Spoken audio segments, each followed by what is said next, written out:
Go back to your trash pile. You piece of garbage, recruit Kyle sneered, casting a contemptuous look at Samuel's tattered janitor clothes. He thought the $3,000 gun and the Kevlar armor on his body were a badge of superiority, while he was just a crippled old man unworthy of standing in the same ranks. His brazen laughter echoed throughout the Fort Jackson parade ground, regarding humiliating others as the privilege of a superior. But just a few seconds later, the atmosphere suddenly shifted, when his massive hand rushed forward, intending to push down the useless old man. That very trashy broom handle coldly locked his Adam's apple tight, rendering the young man immobile before the Reaper. The entire platoon fell dead silent. It turned out, he was not a nobody. He was Sergeant Samuel, the living legend of Fallujah, whom even Colonel Hayes had to kneel before respectfully. When the pant leg was rolled up, revealing the rusty steel leg, the arrogant recruit suddenly shrank back, pitifully small and lowly before the oversized shadow of the veteran. Cutting-edge weapons do not create warriors. They only expose the weaklings hiding in the shadow of technology. Share this story if you believe that true class does not lie in the uniform we drape over ourselves or the modern cutting-edge equipment, but lies in noble sacrifice, where the soldier accepts retreating into the shadows to preserve the eternal aura of ideals and honor.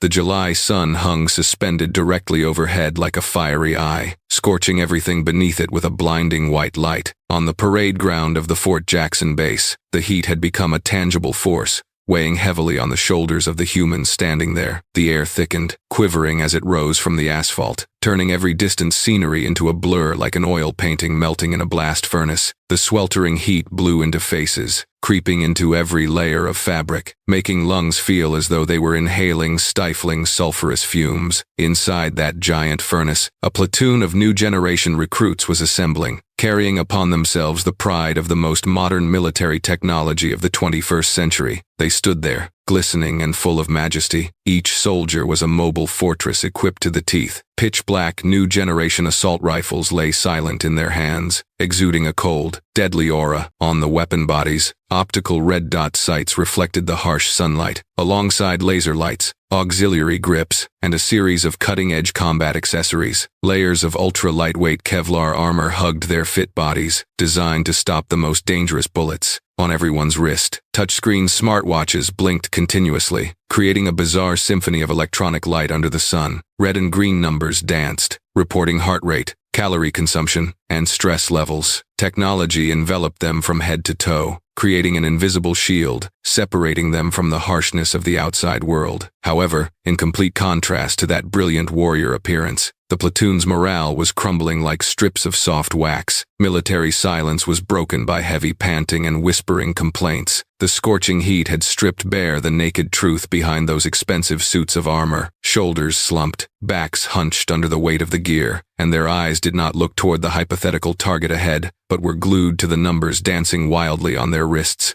An ear-piercing beep rang out from the watch of Kyle, the recruit standing in the center position. He grimaced, using his hand to wipe a stream of sweat flowing into his stinging eyes. The screen displayed a warning of elevated heart rate due to environmental temperature exceeding safe thresholds. Kyle muttered a curse, the profanity stifled in his dry throat. He lifted his wrist, looking at the screen with extreme annoyance. This damn watch keeps screeching about dehydration levels. I know I am thirsty. I do not need a machine to remind me. Kyle turned to the teammate next to him, his voice hoarse from lack of water but still filled with sarcasm. Look at the pile of stuff on our bodies. We look more like robots about to melt than combat soldiers. What is high technology for, when what we need right now is just a patch of shade? The teammate laughed along, the chuckling sound ringing out of place amidst the solemn parade ground. They turned grueling training into a joke, treating the drill field as a place of meaningless suffering, rather than a place to forge metal. For Kyle and his group of friends, these expensive technological items were the only things defining their value, while resilience before nature was completely absent. Amidst that stifling atmosphere of sweat and arrogance, a contrasting image, sharp enough to prick the skin, appeared in the corner of the yard, like a deep musical note out of tune in the middle of a noisy concerto. Samuel appeared, silent and worn. The old janitor had white hair, with a few sparse strands drooping over his sweat-soaked forehead.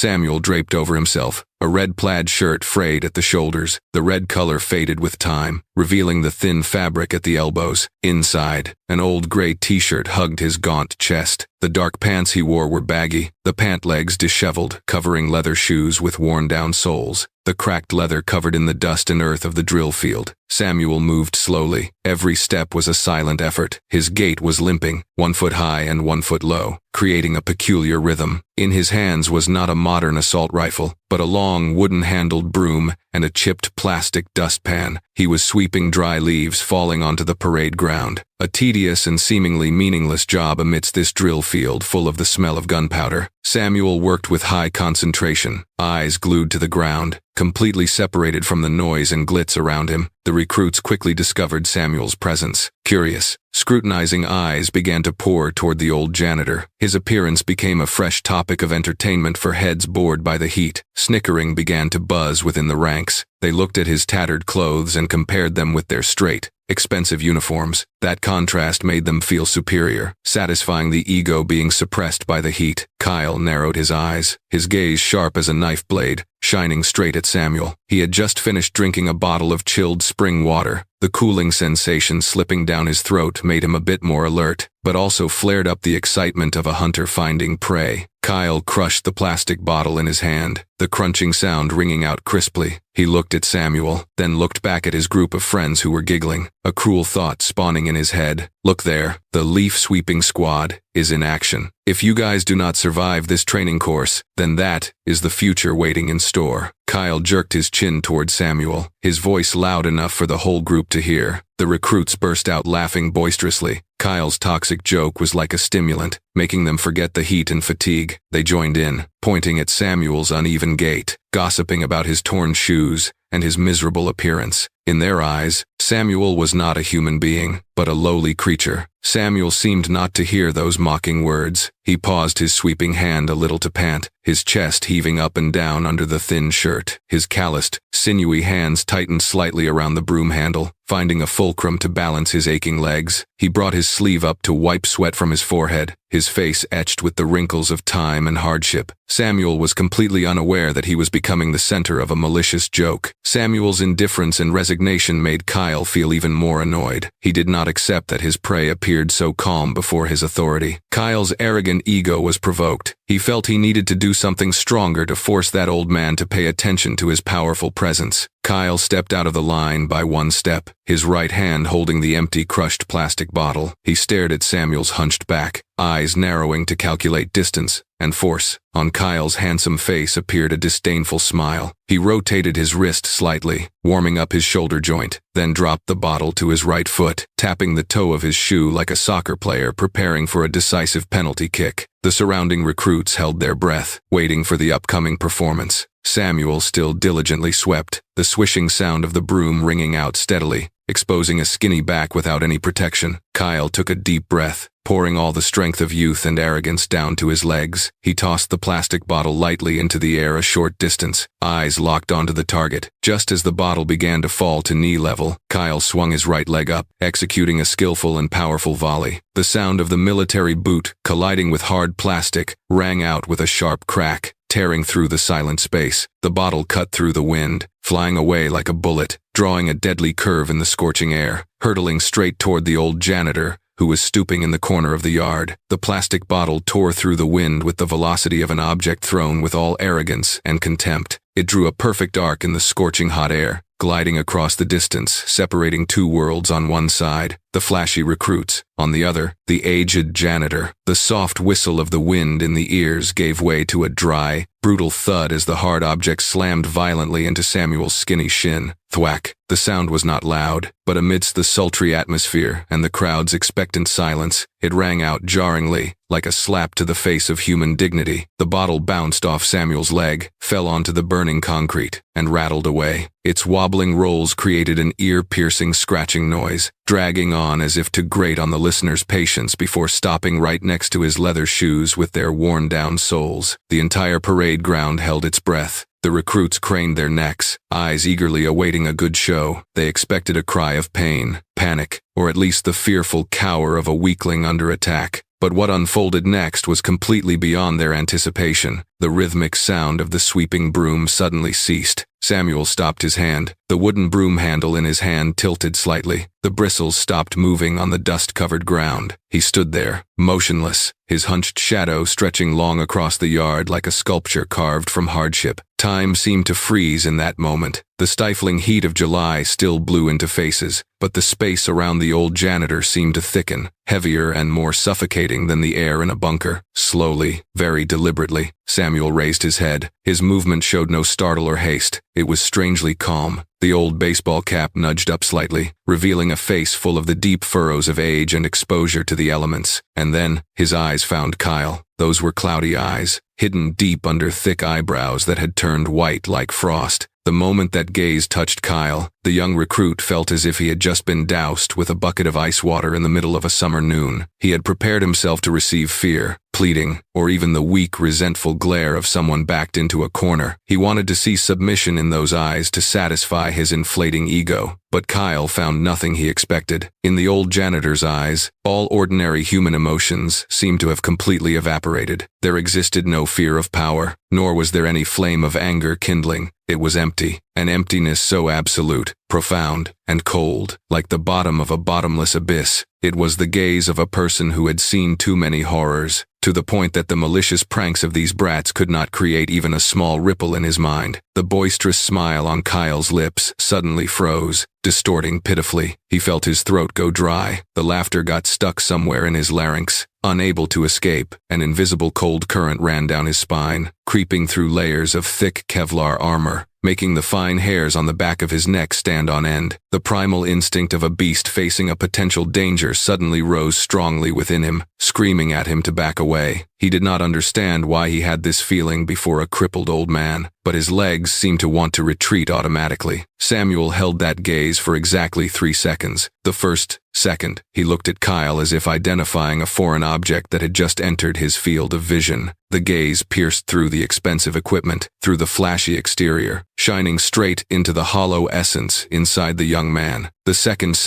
the stillness in his eyes became heavier, like a rock pressing on the opponent's chest. Kyle felt small, naked, and insignificant before that silent presence. He wanted to turn his face away, wanted to avoid that look, but his body was stiff, disobeying the command of reason. The third second, Samuel's eyes flashed with something like pity, or perhaps the boredom of an old lion seeing a young hyena trying to growl. He blinked slightly, and that deadly connection was severed. Samuel calmly bent down. He did it placidly, as if nothing had ever happened, as if Kyle and those recruits were just invisible ghosts, not worth bothering about. The limping left leg made his bending motion laborious, but the hand he reached out was decisive and shockingly precise. Rough, calloused fingers grasped the neck of the plastic bottle, neatly and firmly. There was no trembling of old age, nor the clumsiness of someone in fear. It was the movement of a person in complete control of his body and the space around him. He dropped the bottle into the trash bin on the cart. The action took place gently, slowly. He did not throw it hard to vent anger, nor did he hurriedly hide it. He was simply cleaning up a piece of trash dirtying the drill field, a filth that needed to be removed to return cleanliness to this solemn place. To Samuel, the plastic bottle, or Kyle's insolence, all were just trash that needed sweeping up. The sound of plastic hitting the bottom of the bin was soft, but in the currently suffocatingly silent space, it echoed like a gavel striking a verdict. Samuel took back the broom, turning his back to the crowd. The sound of the bamboo broom continued to ring out on the concrete. Swish, swish, that steady, monotonous rhythm returned, like the beat of an old but enduring heart. Ignoring all disturbances of the outside world, Kyle stood rooted to the spot, cold sweat pouring out profusely under the armor. He felt he had just experienced a short but haunting nightmare.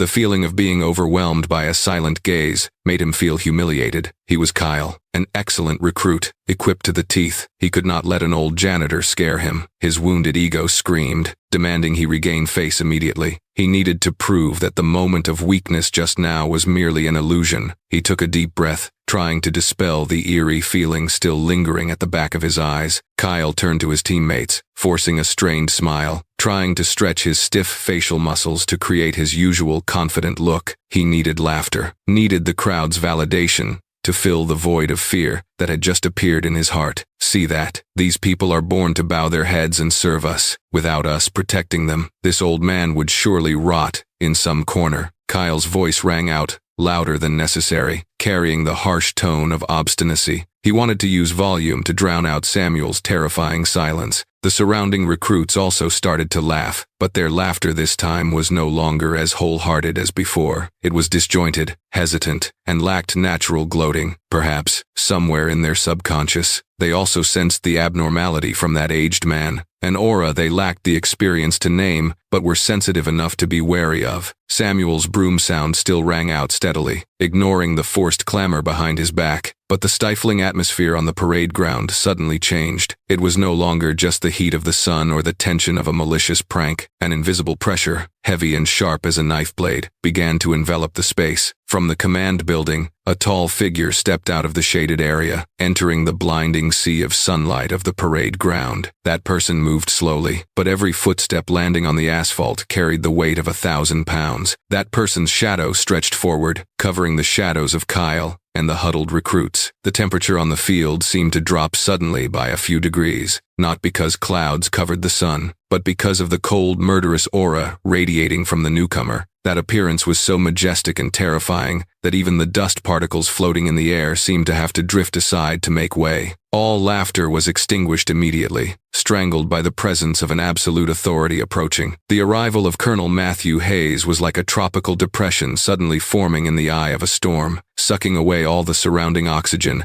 and leaving behind a suffocatingly breathless void. He stepped out from the shade of the command building, his crisp combat uniform hugging a solid physique that looked as if it were carved from granite. On his chest, ribbons glittered, reflecting the sunlight. Each one was a living testament to the fiercest battlefields he had traversed, from the scorching deserts of the Middle East to the humid, danger-filled tropical jungles. His face was deeply etched with the scars of time, his cold steel eyes scanning the parade ground with a sharp gaze that made people feel as though their darkest thoughts were being stripped bare. The recruits, who had been noisily laughing, suddenly fell silent, the laughter choking in their throats. They awkwardly adjusted their ranks, the sound of boot soles shuffling on the asphalt, creating a chaotic and pathetic noise. Hands that had just been waving water bottles or pointing to mock Samuel now hurriedly snapped to their sides, but the clumsiness betrayed their severe lack of discipline. Disheveled Kevlar vests, loose straps, and postures leaning due to the heat exposed the truth that they were merely children equipped with heavy weapons, not yet real soldiers. Colonel Hayes did not shout. He did not need to use volume to assert authority. He began to move slowly along the line of troops, the sound of his heels striking the concrete steadily and solidly, creating a threatening rhythm that pounded straight into the chests of those standing there. Every time he passed a person, that soldier would unconsciously hold their breath, back, stiffening, as if electrocuted, sweat pouring out not because of the heat but because of fear. Hayes's eyes were like a scalpel, dissecting every detail on their bodies, from hurriedly fastened buttons to guns gathering dust from neglect. He saw through the fake fatigue and the crumbling spirit hiding behind that flashy technological shell. He stopped right in front of Kyle, the tallest recruit in the platoon. The one who had just aggressively shown off to the old janitor was now cowering. Kyle tried to look straight ahead, but his gaze wavered violently, not daring to touch the commander's fiery look. Colonel Hayes stood there, silently observing Kyle from head to toe. He looked at the expensive red dot sight mounted on the gun, looked at the modern radio clipped to the shoulder, and finally, his eyes stopped at the smartwatch blinking continuously on Kyle's wrist. The surrounding atmosphere became thick. The sound of cicadas buzzing in the distant trees seemed to be drowned out by the thumping heartbeats of the recruits. Kyle felt his throat as dry as a desert. He swallowed hard, the gulping sound distinct in the deadly silence. Colonel Hayes slowly looked up, staring straight into Kyle's face. His voice rang out, low, hoarse with the timbre of someone who had inhaled too much gunpowder smoke, yet echoing and clear in every syllable. Do you think carrying a $3,000 gun makes you a soldier? The question required no answer. It was a condemnation. Kyle stood rooted to the spot, feeling as if the blood in his body was congealing. He wanted to open his mouth to explain, wanted to speak of superior firepower, of combat capability in all conditions. But before Hayes, all those arguments suddenly became ridiculous and hollow. Hayes took another small step, closing the distance between him and Kyle to the point where the recruit could clearly see every crow's foot at the corner of the commander's eyes. He pointed at the tangled mess of electronic equipment on Kyle's body, his eyes revealing undisguised contempt. "You rely on technology too much. It is just a crutch for the weak." His words were like sledgehammer blows striking the pride of the entire platoon. The devices they were proud of, the tools that made them feel superior to the previous generation, were now called a crutch for cripples. Hayes gritted his teeth, his volume rising slightly, enough for the anger suppressed for so long to burst out. "You look at screens more than you look at the surrounding environment. You worry about your heart rate more than the safety of your teammates. You are wrapped in ultralight layers of armor, early warning systems, and you think you are invincible." He turned his back to Kyle, striding out to the center of the parade ground, spreading his arms wide as if to embrace all the disappointment. He looked over the entire platoon, his fiery eyes sweeping across every young face turning pale with fear. "Let us see when out of ammo, out of battery. What can you do besides wait to die? When the satellite is disconnected, when the sight is out of power, when that smartwatch goes dead, what do you have left? A bunch of children holding sticks? Or real warriors?" The colonel's question hung in the air, drilling deep into the hearts of the young soldiers. For the first time, they felt their own fragility. The technological shell suddenly became heavy and useless. They suddenly realized that if they stripped all those things away, they were more naked and weak than the old janitor they had just mocked. Colonel Hayes's calloused, scarred hand slowly moved down to his left hip. His movement was slow but full of threat. There, next to a modern pistol holster, he wore an old-style officer's sword, a ceremonial decorative item that the recruits often snickered at as outdated and cumbersome. But at this moment, when his hand gripped the leather-wrapped hilt, no one dared to laugh anymore. His fingers tightened, veins bulging. He stood towering in the middle of the sun-scorched parade ground, his shadow stretching long and majestic like an ancient general who had just stepped out of a heroic history page. He was preparing to teach this tech-savvy group of soldiers a lesson about primal instinct, a lesson that no book or simulation software could teach. Shing! The sound of metal rubbing against the scabbard rang out sharply cold, tearing through the silent atmosphere. The sword was drawn from the scabbard, the steel blade gleaming, reflecting the brilliant sunlight, creating a blinding streak of light sweeping across the eyes of the recruits. Colonel Hayes raised the sword high toward the sky, the tip pointing straight at the harsh sun, a posture proud and full of defiance. In his eyes flared the fire of battle, signaling an insane order about to be issued, an order that would smash all illusions of modern war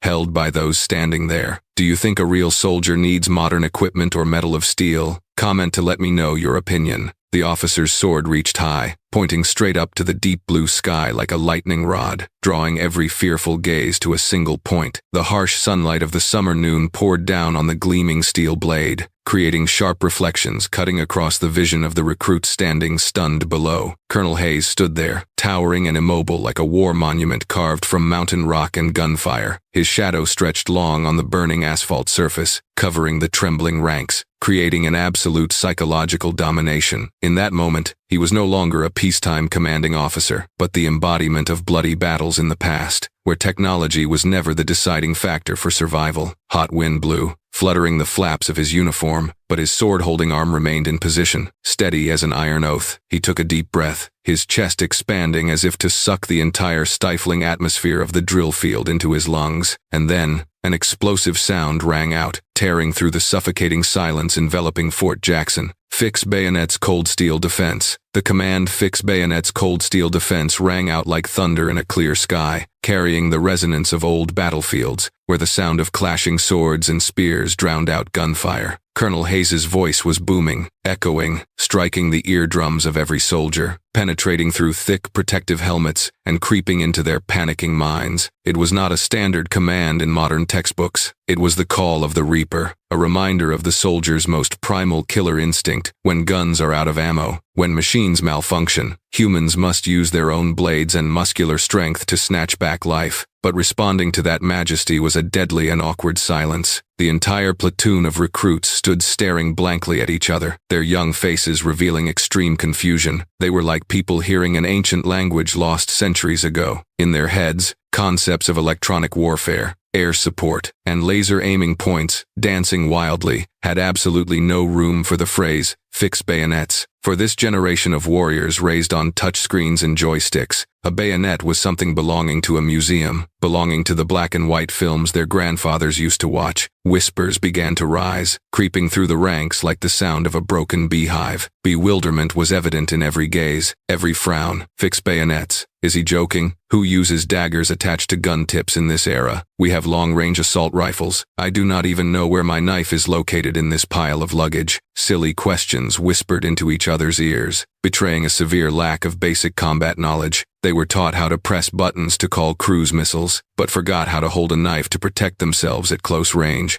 The modernity of the equipment suddenly became an ironic joke when facing an order requiring crudeness and brutality. Kyle stood rooted to the spot in the middle of the ranks, sweating like he was in a bath, streams running down the collar of his Kevlar vest. He stared at Colonel Hayes, hoping to find a hint of a smile, or some sign that this was just a psychological test. But no, the colonel's face remained set, cold and terrifyingly serious. Kyle swallowed, feeling the bitter taste in his throat. He understood that he was forced to execute this order if he did not want to suffer terrible consequences from the rage waiting to explode. Kyle's trembling hand fumbled, searching at his side. His fingers skimmed over the ammo pouch, over the radio, over the personal first aid kit, and finally touched the handle of the tactical dagger tucked deep inside the multi-purpose belt. That knife was still pristine, never drawn from its sheath since the day he received his gear. The cold steel layer of the knife handle gave him a strange feeling, as if he were holding a foreign object, not his own weapon. He laboriously pulled the knife out. The shiny black steel blade reflected the sunlight, sharp and dangerous, but as soon as he held the knife in his hand, a bigger problem struck, leaving Kyle completely stuck. He looked at the knife, then looked back at the $3,000 assault rifle in his left hand. Confusion turned into despair. His gun was a masterpiece of technology, but also a disaster of cumbersomeness. The barrel was encased in a dense Picatinny rail system. Above was a red dot sight, combined with an optical magnifier taking up all the space. On the right was a super bright tactical flashlight. On the left was an infrared laser target designator. Below was a vertical grip aiding stability. Every spot that could mount an accessory had been filled with expensive technological toys. Kyle awkwardly rotated the gun back and forth, trying to find a latch, a hook, or any gap to attach the knife to. He muttered in his mouth, his voice trembling mixed with frustration. Attach where? What the hell is this? This gun has no place to mount a bayonet. He tried fitting the knife hilt to the muzzle tip, but the flash suppressor designed for modern heat dissipation did not fit the ring of the old-style dagger at all. He tried removing the flashlight, but the hex screws had been machine-tightened, impossible to turn with bare hands. Helplessness surged. Kyle realized a bitter truth. This modern gun was designed to destroy enemies from 500 meters away, but if the enemy stood right in front, it became a useless and cumbersome lump of iron. Around Kyle, the situation was not much better. His teammates were also falling into similar tragicomic situations. The clanking sound of metal hitting each other rang throughout the parade ground. Some fumbled forever, unable to pull the knife out of the sheath because it got tangled in the gunsling.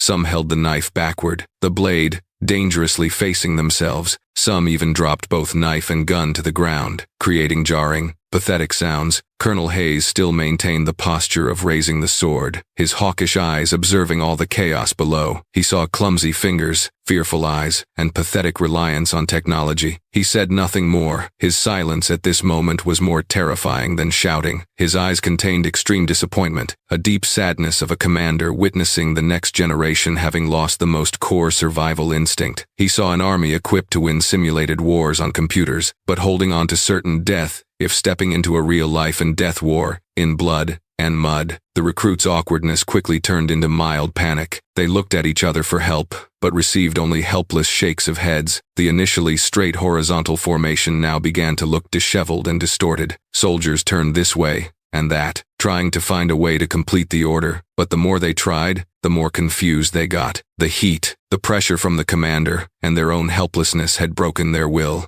Kyle felt his face burning with shame. He, who just recently proudly patted his chest about his equipment, now stood like a clown in the middle of the stage. He held the knife in his right hand, the gun in his left, and absolutely did not know how to combine them into a combat weapon. He wanted to throw everything to the ground and scream that this order was absurd, was outdated, but Hayes's sharp gaze pinned him to the ground. The formation crumbled completely, no longer a combat platoon. They looked like a bunch of children playing with plastic guns. High-tech warriors, the hopes of the future military, now became useless, clumsy, and weak before a challenge, seemingly the simplest of the past. The clattering of weapons colliding, the chaotic whispering replaced disciplined silence. Fort Jackson witnessed a pathetic performance where technological progress had inadvertently stripped away human skill. And, amidst that tragicomic mess, Colonel Hayes slowly lowered the sword, preparing for a more worthy replacement, a practical lesson that would make everyone engrave it in their hearts and minds. The Fort Jackson parade ground at this moment did not look like a place undergoing strict military training activities, but rather like a tragic comedy clumsily staged under the harsh sun. Colonel Hayes's order still echoed in the air, but the response from the recruit platoon was a pathetic mess. Soldiers equipped to the teeth, who were supposed to be symbols of power and discipline, were now fumbling like children lost in an adult's armory. The initial confidence and flashy appearance had evaporated, along with the drops of sweat competing to fall onto the burning concrete. A jarring sound of metal collision rang out, tearing through the enveloping embarrassment. In the back row, a recruit, trembling too much, dropped his dagger to the ground. The steel blade hit the hard surface, bounced up, and then lay still, reflecting the blinding sunlight as if mocking its owner's clumsiness. The young soldier hurriedly bent down to pick it up, but the bulky armor and the tangled mess of wires made his movements laborious, exactly like a turtle trying to flip itself over. He muttered a curse, his face flushing red with shame, while those around him could only look on with sympathetic eyes, for they themselves were falling into a no less tragic situation. A few steps away, another ridiculous scene was unfolding that would make any veteran witnessing it shake their head in resignation. Another recruit, perhaps due to extreme panic and a severe lack of knowledge, was trying to stuff the knife handle into the gap between the tactical flashlight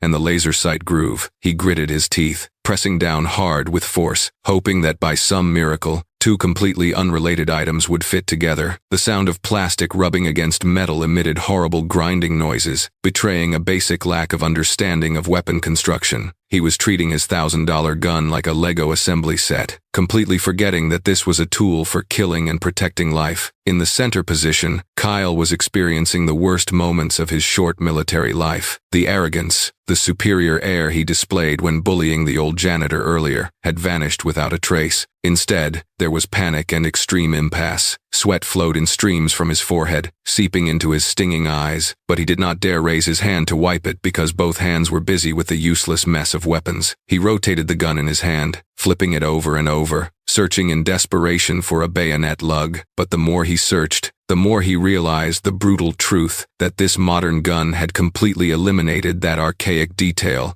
to make room for rails. Mounting electronic accessories, Kyle felt the weight of the gun in his left hand suddenly become 1,000 pounds. It was no longer a source of pride, a symbol of class, but had become a heavy, cumbersome lump of iron. He looked at the knife in his right hand, the blade sharp, but lonely. Unable to find a place to be effective, he felt like a clumsy workman stripped of his familiar tool set, standing naked in the middle of a construction site. He stole a glance up at Colonel Hayes, hoping to find a bit of tolerance, but received only a gaze as cold as ice. Colonel Hayes still stood there. The sword had been lowered, but the murderous aura had not abated in the slightest. He watched his soldiers struggling in helplessness. He shook his head slightly, a shake containing deep disappointment and patience draining away second by second. He saw before his eyes not a combat-ready army, but a disorganized mob paralyzed by technology. They knew how to use tablets to call for artillery, but did not know how to hold a knife to defend themselves when the enemy closed in. Dependence on machines had eroded survival instincts, turning them into puppets with cut strings when losing digital support. The atmosphere on the parade ground became ludicrous to the point of tragedy. Warriors of the Industry 4.0 era, those praised as the future of the military, were now being defeated by a simple order from the previous century. Awkwardness spread as fast as an epidemic, jumping from one person to another, whispering gossip, the sound of clashing weapons, and messy footsteps created a chaotic symphony, trampling on the dignity of military discipline. The whole platoon was in an uproar. 1.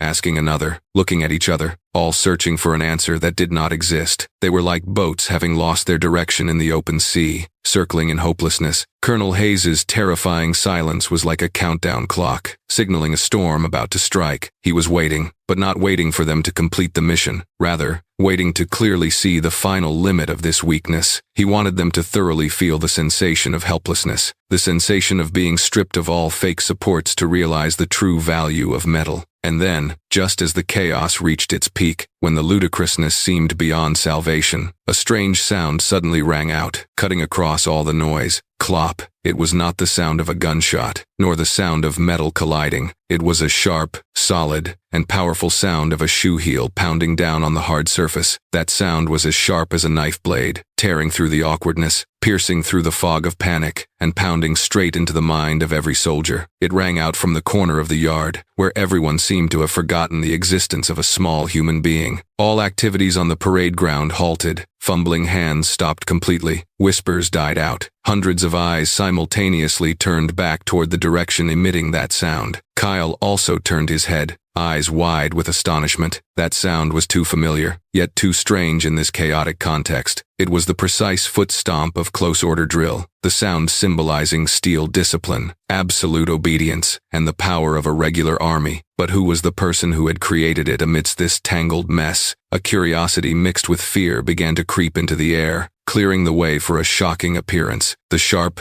crisp sound of boot heels clicking together still resonated in the air, hanging like a powerful exclamation point, ending all the chaos that had just occurred. Hundreds of eyes of the recruits, who had just been frantically searching for help in vain, now simultaneously converged on a single direction. In the corner of the parade ground, at the boundary between the shade of the tree line and the glaring sunlight of the drill field, a magical and terrifying transformation was taking place, completely stripping away the reality that the young soldiers were mistakenly perceiving. Samuel, the aged janitor with his usual miserable appearance, had disappeared, or rather, the rough, resigned shell he had worn for so long was torn apart in a split second. The broom, an inseparable object attached to his lowly image, was decisively thrown aside. The broom head fell to the ground, lying helplessly next to the pile of uncollected dry leaves, but the long oak handle remained firmly in his hand. To Samuel at this moment, it was no longer a cleaning tool. It had become a long spear, a rifle, a comrade in arms, familiar down to every grain of wood. He stood there, straight as a pine tree in a storm. The back, hunched from age and life's burdens, suddenly rose powerfully, vertebrae seemingly realigning to form a perfect vertical axis. His heels snapped together, toes opening at an angle of 45 degrees precise to the millimeter, creating a standard attention stance that any drill manual would have to take as a benchmark. That precision exuded the beauty of steel discipline, something the recruits with their expensive tech gear had never been able to touch. On Samuel's wrinkled face, the usual lethargy and fatigue had completely evaporated. Replacing it was high concentration, his facial muscles tightening, neck veins bulging. Rough hands, calloused from hard labor, now gripped the broom handle with astonishing force. Fingers moved nimbly and skillfully on the polished wood, finding tactical grip positions that his muscles had memorized for decades on end. And then, to the astonishment of the entire platoon, Samuel began to move. He performed a broom handle spin, simulating the process of fixing a bayonet. His speed was so fast that the naked eye could hardly keep up. The broom handle spun a circle in the air, creating a soft whistling sound, then stopped abruptly right at his hip. His right hand slid along the wooden shaft, simulating the motion of drawing a knife from a belt and fixing it to a gun barrel. Every movement was decisive, neat, without a single millimeter of excess. It was the result of thousands of hours of practice, of tens of thousands of repetitions on the drill field and in bloody trenches, until that skill became instinct, ingrained in the marrow, in every blood cell. While the recruits were still fumbling with modern screws and latches, Samuel had completed his combat procedure with just an inanimate wooden stick. He did not need to look, did not need to think. His body operated automatically like a perfectly maintained war machine just restarted after a long hibernation. As soon as the simulation movement ended, Samuel immediately lowered his center of gravity. He stepped his left foot forward, right foot back, knees slightly bent, creating a combat stance as solid as a rock. The strangest thing, the thing that made the observers rub their eyes in amazement, was his lame leg. The leg that Kyle had just mocked, the leg that made him walk with difficulty every day, was now standing firm on the ground, supporting the entire body weight powerfully. It seemed that in this moment of adrenaline explosion, the warrior's will had completely suppressed physical pain, turning defect into strength. Samuel pointed the broom handle forward, the imaginary sharp tip aiming straight at an invisible enemy. His eyes once considered cloudy with old age, now blazed with a cold, murderous fire. It was the gaze of a beast entering a hunting stance, the gaze of someone who had looked straight at the reaper and smiled arrogantly. He scanned the recruits once, a sharp look that made the young men feel a chill down their spines despite standing under the scorching sun. From that gaunt but solid chest, an explosive sound rang out, tearing through the silence of the parade ground, responding to Colonel Hayes's order. Bayonets fixed, ready to engage. SIR. His voice was booming, hoarse, carrying the resonance of desert sand winds and battlefield gunpowder smoke. It was not a shout of anger, but a roar of power, of affirmation. Every English word rang out precisely, steely, carrying the authority of a professional soldier who regarded orders as life itself. Bayonets fixed, ready to engage. That answer echoed throughout the four corners of Fort Jackson, bouncing off the walls of buildings, striking into the hearts and minds of those standing there. The contrast at this moment became extreme and shocking. On one side were dozens of strapping young men, equipped to the teeth, but standing askew, holding weapons loosely. On the other was a solitary old man, clothes tattered, holding a broom handle, but exuding the aura of an ever-victorious army. Samuel stood there, lonely but proud, turning an ordinary broom into a deadly weapon, turning the parade ground into a battlefield where he was master. The recruits standing nearby unconsciously took a step back. It was a natural human reflex when facing a potential danger. They felt an invisible pressure radiating from the old janitor. The image of the weak, resigned, trash-sweeping old man they had just bullied had vanished like smoke. Instead, standing before them was a monster just awakened from a long sleep, a dangerous entity they were completely unprepared to confront. Smirks were extinguished, replaced by pale faces, eyes wide with fear and astonishment. Kyle stood rooted to the spot, his hand still clumsily holding the useless dagger. He stared at Samuel, mouth agape, but unable to utter a word. Inside his head was a chaotic mess of conflicting emotions. Initial astonishment quickly gave way to a feeling of humiliating shame. He, an excellent recruit, the pride of the training course, had just been taught a lesson in military skills by a crippled old man holding a broom right in front of his superior and teammates. The feeling of being surpassed, of being humiliated by someone he considered inferior, began to creep into Kyle's mind, kindling the fire of anger and bitterness. His massive ego was severely wounded. He could not accept the truth that his expensive technological items and his youthful vigor were inferior to a washed-up old man. He looked at Samuel's solid stance, looked at his fiery eyes, and felt as if it was a direct challenge to his self-esteem. The fear in Kyle was gradually replaced by aggression, the defensive instinct of an arrogant person. When backed into a corner of humiliation, he gripped the knife tight in his hand, knuckles turning white, eyes beginning to streak with the bloodshot veins of irrational hatred. The moment Samuel's resounding shout faded, the entire Fort Jackson parade ground seemed to sink into a state of complete paralysis. Dust particles suspended in the scorching air seemed to stop moving before the power radiating from the old janitor. Dozens of pairs of recruits' eyes opened wide, glued to his solid, mountain-like figure. In their gazes, the initial contempt had been wiped clean, giving way to a vague fear and a secret admiration. They saw in Samuel the shadow of a true warrior, an aura they had only seen in movies or heard in oral legends about special forces myths. Silence covered everything, heavy and thick. Only the sound of wind rustling softly through distant treetops and the heavy breathing of the young soldiers themselves remained. However, amidst that solemn and respectful space, a solitary and jarring sound suddenly rang out, shattering the quiet atmosphere. Kyle burst out laughing loudly. His laughter carried no joy. It was dry, wild, and filled with bitterness. It was the reaction of someone trying to hide extreme panic and shame under a shell of arrogance. The laughter rang out raucously, tearing apart the dignity just established, like glass shattering in a quiet cathedral. Kyle doubled over laughing, shoulders shaking violently, but his eyes were bulging, streaked with the bloodshot red veins of jealousy. He could not accept the reality unfolding before his eyes. He, a strapping young man,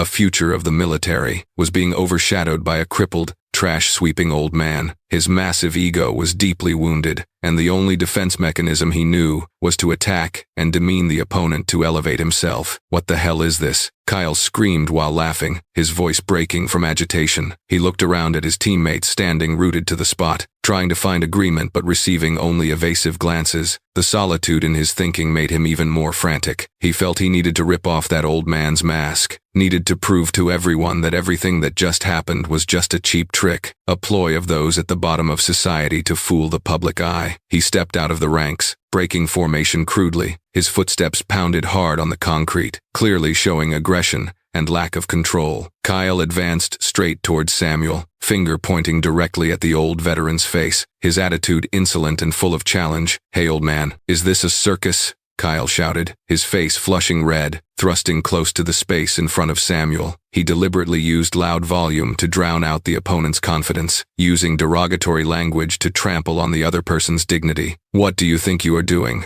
Dancing around with that filthy broom to fool whom? Do you think performing a few martial arts moves with a stick turns you into a special forces soldier?" He sneered contemptuously, his eyes scanning Samuel from head to toe with cruel scrutiny. "You wave that dirty broom to mock us. We are well-trained soldiers, equipped with modern weapons to protect the country, not audiences coming to watch your monkey circus tricks." Before those heavy insults, Samuel still maintained the attack posture. He stood immobile like a 1,000-year-old rock amidst a raging flood. His eyes still looked straight ahead, through Kyle, through the young man's petty anger to look at some indefinite point far away. His composure made Kyle feel even more furious. He wanted to see fear, wanted to see this old man back down, bow his head, and apologize for daring to act superior to him. But Samuel still stood there, solid and steadfast, turning all of Kyle's words into meaningless noise. Samuel's silence and non-engagement attitude added fuel to the fire. Kyle felt ignored, treated like a spoiled child throwing a tantrum. He gritted his teeth, his eyes shifting downward and stopping at the opponent's most fatal weakness. "Look at your limping leg." Kyle pointed straight at Samuel's left leg, the leg standing firm on the ground, but still revealing a distinct skinniness and the slightly forced stance characteristic of a disabled person. He had found the sharpest weapon to attack another's self-esteem physical defect. "Cannot even stand steady but demand to be a soldier. Do you intend to use that gimpy leg to chase enemies, or intend to use it as a bullet shield? Ridiculous. A cripple who cannot even walk properly dares to stand here and preach to sound and healthy soldiers like us." Kyle's words were as toxic as snake venom, drilling deep into the physical pain Samuel had carried for so many years. He believed this attack would crush the old man's will, making him ashamed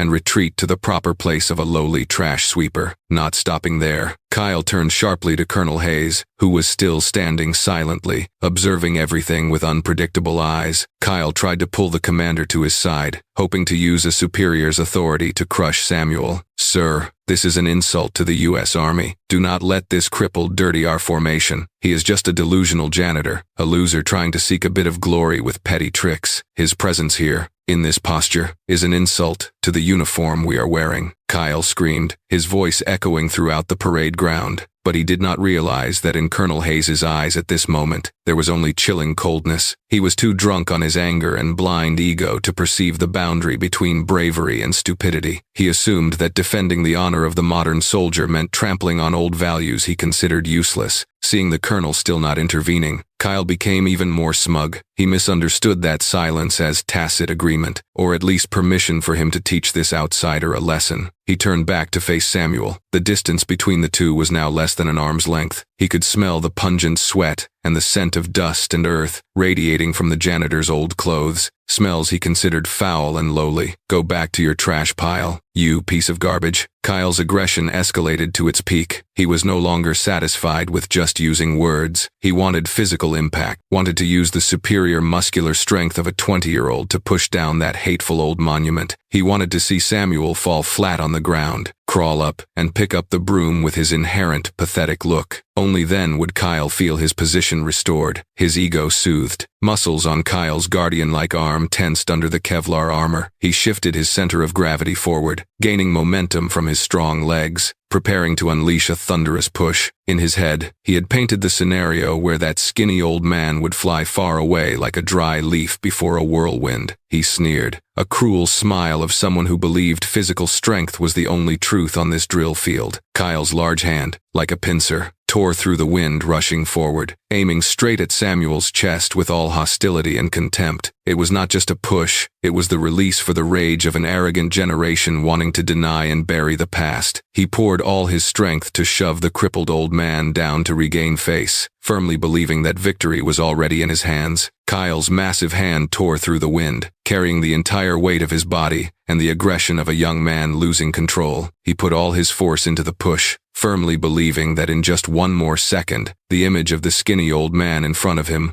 would be thrown far away like a tattered cloth doll. In Kyle's head, the script of victory was already drawn, the sound of old bones striking the concrete, painful groans, and the gloating feeling when the order of the strong was re-established. Thud, a loud noise rang out, but it was not the sound of a fall, as Kyle expected. It was the sound of military boot soles sliding hard on the asphalt surface, accompanied by a sharp whistling of wind, as two bodies collided and separated in a split second. Dust beneath their feet rose up blindly, obscuring the vision of the recruits, standing breathlessly watching. Samuel did not fall. The old janitor whom Kyle despised still stood firm like an ancient tree rooted deep into the earth. At the very moment Kyle's hand was about to touch his shirt chest, Samuel performed a rotation movement, gentle but so fast that the naked eye could not catch it. He shifted his body's center of gravity to his right leg, the sound leg, turning it into a solid pivot axis. Simultaneously, his left hand swiped Kyle's incoming arm aside. That movement took place gently and decisively, like someone brushing away a dry branch blocking the path, yet it contained a deep understanding of the principles of leverage and force. All of Kyle's aggressive power was borrowed and thrown into the void, causing him to lose momentum and stumble forward. Just as Kyle had not yet understood what had just happened, had not yet regained his balance, a hard and cold object pressed against his throat. The tip of the oak broom handle, the thing he had just mocked as filthy, was now pressing lightly on his Adam's apple, with deadly precision. Samuel had used his right hand to control the broom handle like a longsword, locking the young man tight in place. If he applied just a little more force, just a little bit, Kyle's windpipe would be compressed, or worse, crushed. Kyle stood frozen, eyes rolled back, cold sweat pouring out like a bath. He felt the rough wood grain pressing into the flesh at his throat, blocking the stream of air trying to creep into his lungs. The sensation of suffocation and the cold of approaching death made his limbs go weak. He could not move, could not resist, completely paralyzed before this supreme close-quarters combat technique. For the first time at such close range, Kyle clearly saw Samuel's eyes. They were no longer the lethargic, resigned eyes of a harmless, trash-sweeping old man. Those eyes were now sharp, cold, and devoid of emotion,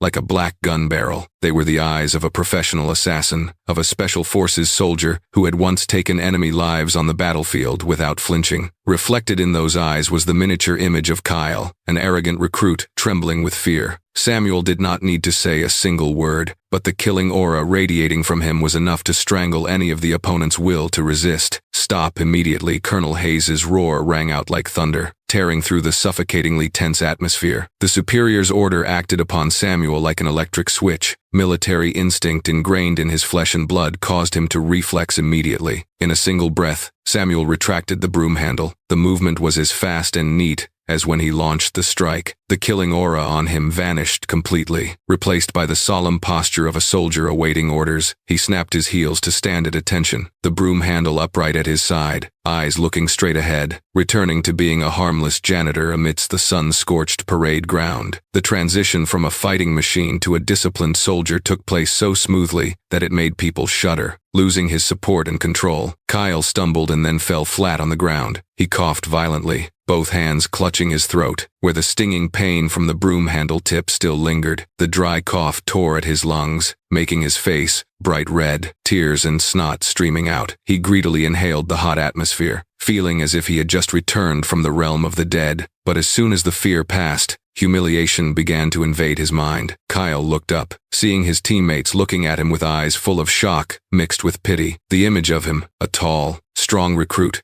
Being defeated by a disabled old man in just a single instant was a stain that could not be washed away. His wounded ego was too great to accept this truth. He needed a reason, an excuse to justify his pathetic failure. Shame transformed into blind anger. Kyle scrambled up, pointing his fingers straight at Samuel's face, his voice cracking from rage and resentment. "Sir, he attacked military personnel. He dared to use a weapon to attack me. Arrest him immediately," he screamed, trying to play the victim, using military regulations to cover up his own weakness. He hoped Colonel Hayes would stand on his side, would punish the outsider who dared to violate the body of a regular soldier. But responding to him was only the colonel's terrifying silence and Samuel's contemptuous look, unwilling to give up. Kyle continued to escalate the attack. He knew he could not defeat this old man with skill, so he decided to attack the place he considered the greatest weakness, the place he believed would strip away all of Samuel's eligibility. He pointed a trembling finger straight at the old man's left leg, the leg that had just stood firm as bedrock to throw him down. "Look at his crippled leg. A cripple is not worthy to stand here with us." The atmosphere on the Fort Jackson parade ground seemed to congeal after the old janitor's lightning-fast joint lock. Silence enveloped the entire recruit platoon, so heavy that the sound of wind blowing through dry grass bushes by the fence became starkly distinct. Kyle had not yet recovered after being thrown down by Samuel. He scrambled up, face flushing red with shame mixed with anger. He furiously brushed off the dust clinging to his expensive uniform, muttering obscene curses directed at the old man standing solemnly like an ancient statue. But just as Kyle was about to open his mouth to scream to salvage a last bit of face in front of his teammates, the dark shadow of Colonel Matthew Hayes loomed over him. Colonel Hayes stepped forward. He did not walk fast, but every footstep pounding on the gravel ground carried the 1,000-pound weight of a predator cornering its prey. The killing aura radiating from the commander made the recruits standing nearby unconsciously back away, hearts pounding in their chests. Kyle looked up, intending to open his mouth to explain the janitor's violent action. But before words could escape his throat, a stinging pain struck. A dry crack rang out in the middle of the sun-scorched parade ground. Colonel Hayes's massive hand swung up, landing a thunderous slap on Kyle's left cheek. The force was so strong that the bulky recruit staggered, lost momentum, and fell face first to the ground once again. That slap was not just physical punishment, but a direct blow to the arrogant self-esteem of someone who always considered himself the center of the universe. Kyle clutched one side of his face, which was burning as if on fire, head spinning, a trickle of fresh blood oozing from the crushed corner of his lip. He tasted the tangy metallic flavor of iron in his mouth, eyes wide open,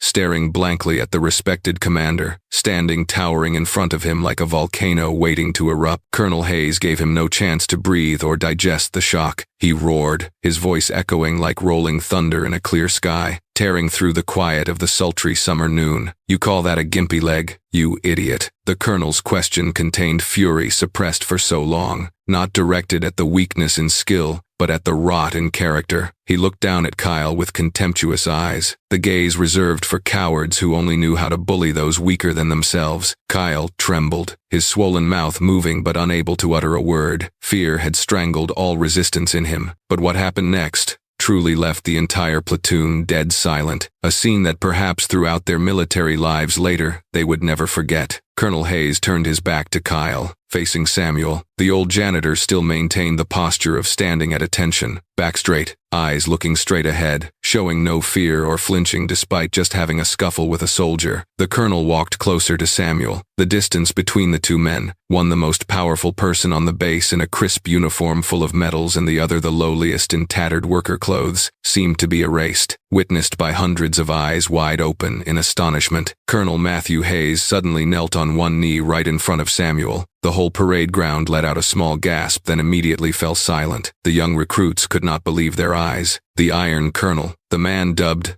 the battlefield demon, the one who never bowed to anyone, was now kneeling on the dusty ground before a trash-sweeping old man. This action broke all rules of hierarchy, overturning all order that the new soldiers worshipped. Kyle also forgot the pain. He gaped at the absurd scene unfolding right before his eyes. Samuel stood still, his wrinkled old face showing no emotion, but deep in his eyes, suppressed emotion flickered. He understood what the colonel was doing. He let the commander, the old comrade, perform that act of reverence without stopping him, because he knew this was not pity, but acknowledgement. Colonel Hayes reached out his rough hands, calloused from years of holding guns, toward Samuel's left leg. Those hands carefully grasped the hem of the rough blue worker trousers, gently, as if touching a sacred treasure, not a pant leg covered in mud and grease. He began to roll up the pant leg, fold by fold, slowly and solemnly as if performing a ritual. The old fabric was pulled higher, past the ankle, up to the calf. The harsh sunlight of the noon sun shone straight onto the place where the fabric was just lifted. There was no rosy flesh. There were no toned muscle fibers of a trained man. There were no blood vessels or leg hair. What was revealed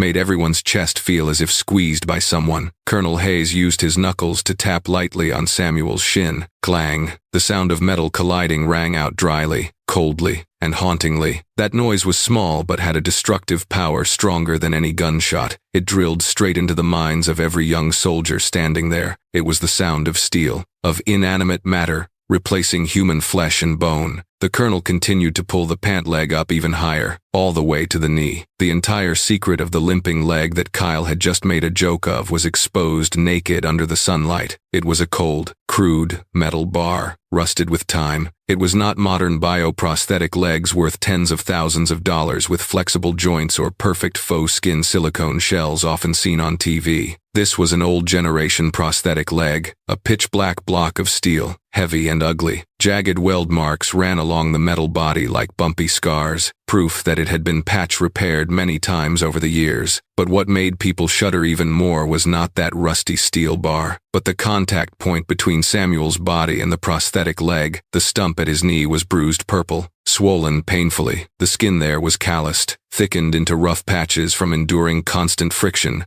with the rigid metal cup rim for decades on end. There were old healed ulcers interwoven with new scratches still oozing fresh red blood, creating a horrific picture of silent endurance. Every limping step he took, every time he bent down to sweep trash, every time he moved that gimpy leg was a time he had to grit his teeth to endure bone-piercing pain as flesh rubbed against steel. Yet, that man never complained a single word. He still quietly cleaned, still smiled gently, still endured the mockery of the arrogant youths. Colonel Hayes raised his head, his eyes looking straight at Samuel, then turned to scan once across the recruits, standing stunned, without needing any words. The image of the rusty steel leg and that bruised flesh was the heaviest verdict of conscience brought down on the heads of the superficial ones. Silence at this moment was no longer fear of authority, but utter shame. Kyle stared at that metal bar, his face drained of blood, feelings of guilt and humiliation rising, making him just want to disappear into the ground immediately. He realized he had just insulted a living monument of flesh and blood, a person who had traded a part of his body so he could stand here, arrogant in a clean uniform and disparaging others. The harsh noon sun standing overhead seemed to highlight even more the coldness and brutality of the metal bar exposed before everyone's eyes. After the dry sound of metal colliding subsided, the surrounding space became terrifyingly silent. The hot winds blowing across the parade ground carrying dust and sand could not dispel the stifling feeling weighing heavily on the chests of each recruit. They stood there, young men with fully intact limbs and wrapped in the most modern armor, yet feeling themselves become small and naked before a disabled man standing solemnly in the middle of the yard. Colonel Matthew Hayes slowly stood up after completing that unexpected ritual of respect. He did not hurry to let Samuel's pant leg down but left it as it was, as if wanting to expose the entire naked truth for the whole world to see. Colonel Hayes pointed a trembling index finger, shaking from suppressing emotions, straight at the rusty prosthetic leg, his voice ringing out steely, but harboring a dull pain that had lasted for many years. Look closely. This is the aftermath of Fallujah 2004. The name Fallujah was uttered like a curse, evoking memories of one of the bloodiest and fiercest battlefields in modern military history. For these young recruits, Fallujah was just a name in tactical textbooks or blurry documentary footage, but through Hayes's voice, it appeared vivid and full of the smell of death. He paused for a moment, his gaze sweeping over Kyle's pale face and then drilling deep into the crowd standing in dead silence. His voice lowered, no longer the roar of a commander giving orders, but the choked confidences of a veteran living in painful memories. That day, our unit was ambushed. The enemy surrounded us on all sides. Artillery shells plowed up the ground. When a grenade fell into my narrow foxhole, death was calculated in split seconds. In that moment of life and death, human instinct is to shrink back, find cover, or run away to save one's life. But Sergeant Samuel Given here did not run away. Colonel Hayes turned to look at Samuel with infinite gratitude. The old janitor still maintained the posture of standing at attention, eyes looking straight ahead, as if he were seeing the scene of smoke and fire of yesteryear again, not this peaceful parade ground. Hayes continued, each word like a hammer blow driving nails into the listeners' minds. He did what none of us dared to think of. Samuel rushed forward, used this leg to kick the grenade away, and used his body to shield me from the explosion's pressure. He traded his own life to protect the commander, to protect a comrade. The air seemed to stop. The image of a brave soldier rushing into death to save a teammate appeared clearly in the young soldiers' minds. They looked at Samuel, then looked down at that crude steel prosthetic leg. Now, it was no longer an ugly piece of scrap, but the noblest metal, the most eloquent proof of bravery. Colonel Hayes slowly rolled up his left sleeve, revealing a small, faint scar running along his solid bicep. He raised that arm high for all to see, the heartbreaking contrast appearing clearly between the two men. I only lost a patch of skin. This wound took only a few weeks to heal, and left a faint scar that I do not even bother to remember. Then he pointed strongly toward Samuel, his voice breaking with emotion. But he lost a leg, and a brilliant military career, an elite soldier, a master marksman. A potential commander had to forever leave the battlefield, leave the sky he yearned to conquer. The price he had to pay is permanent. It is the aching pain every time the wind changes. It is the inconvenience in every daily step. It is the scrutinizing and contemptuous eyes of those who know nothing about that heroic past. Kyle stood rooted to the spot. His face was pale without a drop of blood, dry lips trembling uncontrollably. The colonel's words were like sharp knives piercing the fake arrogant shell he had painstakingly built. He recalled the harsh words he had thrown at Samuel's face, recalled the way he kicked the water bottle, recalled the mockery when seeing him limp. Regret and humiliation hit like a tsunami, drowning him in feelings of abject guilt. He realized he had just insulted a living saint, a true hero, while he himself was just a kid who had never tasted gunpowder, wearing expensive soldier clothes,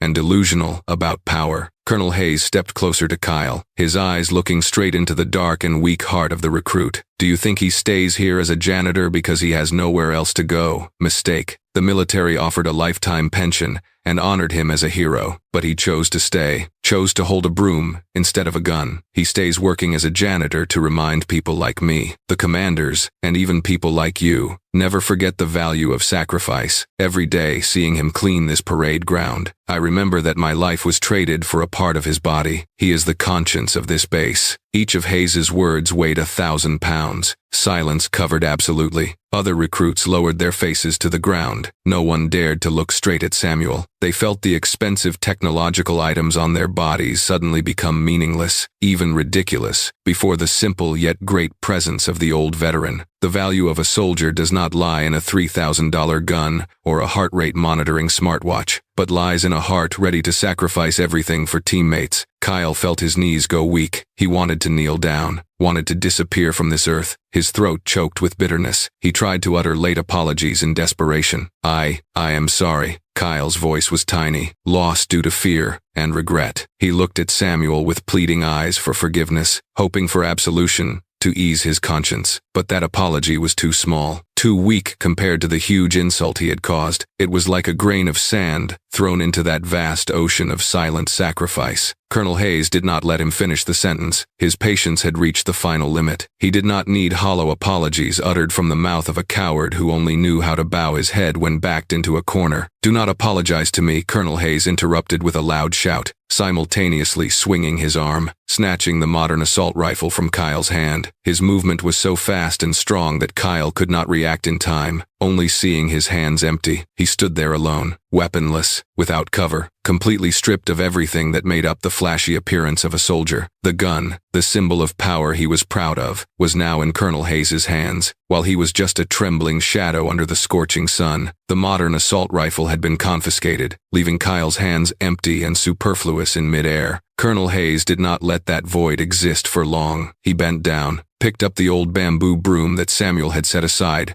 when preparing for the combat stance. With a decisive motion full of contempt, the colonel threw the broom forcefully right at the recruit's feet. The broom hit the gravel ground, creating a dry thud, dirt flying up and clinging to Kyle's polished military boots. "Pick it up." Colonel Hayes's command rang out briefly but sharply like a knife slash. Kyle shuddered, his eyes glued to the ordinary object, lying sprawled on the ground. That was the only weapon he was allowed to touch at this moment. The colonel looked at him with fiery eyes, his voice containing the cruelest judgment for a loser in character. "You do not deserve to hold a gun. You despise his work." "Good." The surrounding space was dead silent. Every eye of the entire platoon was focused on Kyle, who was trembling with his head bowed. Colonel Hayes clearly declared the verdict, every word like a nail driven into the young man's military fate, stripping away all the illusory glory he was once proud of. "Recruit Kyle, you are stripped of combat training privileges for 3 months. From this moment, you are Sergeant Givens, Shadow." Kyle bit his lip tight to stop the sob threatening to burst out from his throat. He slowly bent down, trembling hands, grasping the rough broom handle. A feeling of abject humiliation spread throughout his body, as fingers used to gliding on touch screens or light gun triggers now had to grip tight, a cheap cleaning tool. But physical punishment was not the entire penalty. Colonel Hayes stepped forward, leaning close to Kyle's face, the distance so close that he could feel the hot, angry breath of the superior breathing onto his face. "And every night, you will have to personally clean and maintain that steel prosthetic leg for the sergeant." Kyle opened his eyes wide in horror. That was not just cleaning. It was a direct confrontation with his sin every day, the most persistent mental torture. The colonel continued, his voice steely like a command from the Reaper, allowing no resistance or evasion. "Polish it until it is as shiny as your cheap ego." He paused for a second, his gaze drilling deep into the young soldier's heart. "If the sergeant complains even a single word, I will kick you out of the military with a record clearly stating, unfit to be a human being." Is that clear? The final threat completely knocked down the last bit of pride remaining in Kyle. Being discharged from the military for lack of ability was one thing, but being discharged for being unfit to be a human being was a permanent stain, impossible to wash away in life. Kyle hugged the broom tight to his chest like a final lifeline, snapped his heels to attention, tears of humiliation rolling down his cheeks, mixing with dust and blood. "Clear, sir." Colonel Hayes stepped back, looked at the recruit one last time, and then turned to order the entire platoon to dismiss. The crowd of recruits dispersed quickly. Everyone bowed their heads, not daring to look back or gossip a half-word. The sound of thumping footsteps faded away, leaving the vast yard deserted under the scorching sun. Kyle stood solitary in the middle of the yard, hands clutching the broom tightly, facing directly the man he had just insulted, the person who had now become a giant shadow looming over his life. Colonel Hayes departed, handing the assault rifle over to Samuel to store in the armory. The old janitor received the familiar weapon skillfully, then slowly took limping steps to Kyle's side. The young recruit still stood rooted to the spot, head bowed low to the ground, his whole body shrinking with shame and awaiting sweet revenge from the victor. But Samuel showed no sign of triumph, nor did he utter a sarcastic word. His rough, calloused hand patted Kyle lightly on the shoulder, a pat containing the tolerance of a predecessor for one who had lost his way. "Raise your head," Samuel's voice rang out, warm, yet strict, forcing Kyle to lift his eyes and look straight at him. "Guns or brooms are just inanimate steel. What makes a soldier is discipline. If you cannot bow down to clean a corner of the yard, you will never be qualified to stand up and shoulder the lives of your comrades." The lesson was brief but more profound than any theoretical lecture in a military classroom. Samuel spoke no further superfluous words. He turned his back and walked toward the sanitation area, his limping gait exuding a strange steadiness. "Mission starts." Move. Kyle stood silent for a second amidst the harsh sun. He watched the hunched back of the old veteran, sensing the magnificent weight hidden behind that rugged appearance. With no resistance or arrogant ego left, Kyle silently picked up the heavy water bucket and ran after him, beginning the first and most important introductory lesson of a soldier's life. On the sun-scorched parade ground, two shadows stretched long on the ground. An old man walked ahead holding the gun for safekeeping. A young man walked behind holding a broom and a water bucket. Those two shadows merged, creating a strange but meaningful picture of generational transfer and the awakening of conscience. That was the day Kyle learned the greatest lesson of his life. True class does not lie in the uniform we drape over ourselves or the modern cutting-edge equipment, but lies in noble sacrifice, where the soldier accepts retreating into the shadows to preserve the eternal aura of ideals and honor. The story concludes on the sun-drenched parade ground of Fort Jackson, but its resonance will certainly remain for a long time in our minds. The broom in Kyle's hand is now no longer simply a cleaning tool or a humiliating punishment. It has become a symbol for the most important introductory lesson of a soldier's life: humility. Samuel and that rusty steel prosthetic leg have proved a brutal yet magnificent truth that crisp uniforms or cutting-edge technology